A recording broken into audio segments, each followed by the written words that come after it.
Let's take a closer look at understanding and working with loops.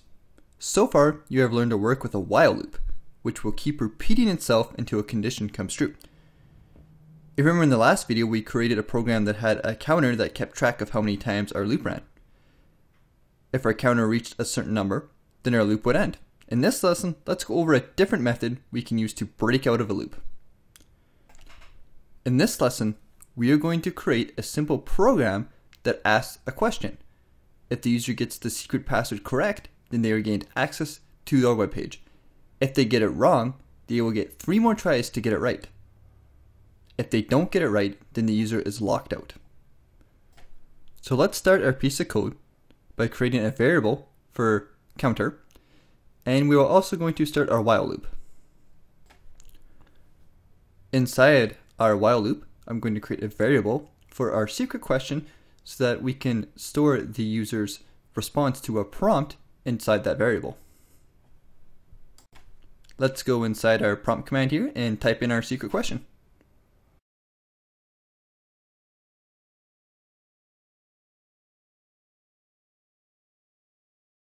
Because we're only going to give our user 3 tries to get the correct password, we're going to add our counter variable and add +1 to it every time our loop is run. Next up, we have to actually do the condition for our loop. So we're going to do something like, if secret question is equal to our secret password, which is abracadabra, then this condition will be true and the loop will stop running.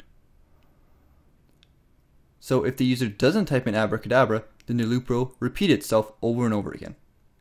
Now we haven't quite entered in the code, but next we're going to add a code that's going to make this loop stop if the counter reaches above 3.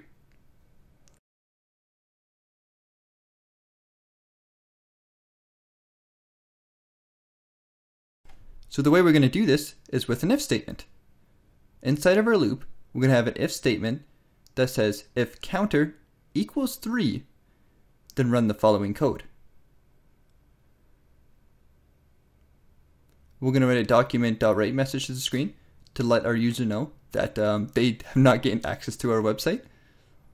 And then we're going to add a keyword that we haven't quite discussed yet, and we're going to go over this in future loop lessons, but for now we're just going to use it so we can show you guys an example. And this is the break command.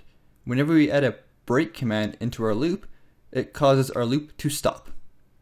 So in this code, if our counter is equal to 3, then we have our document.write command, and then our loop will break out. Like I mentioned before, we will talk about the break command in further detail and breaking out of loops in a future lesson, but I just want to show you guys an example of how it can work in your loops.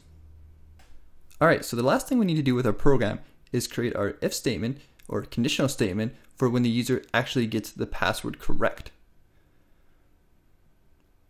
So what we're going to do is we're going to write if secret question is actually equal to abracadabra.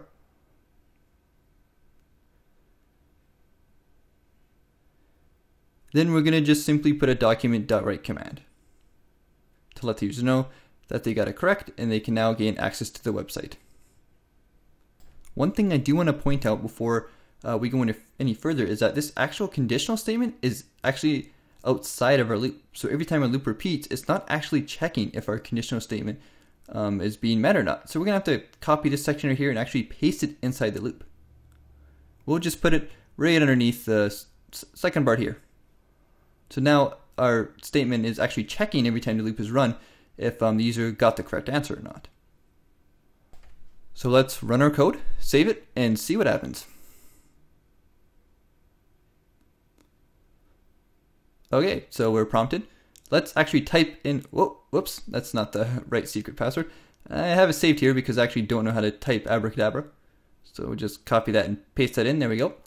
Alright, so we can see that our secret password is met.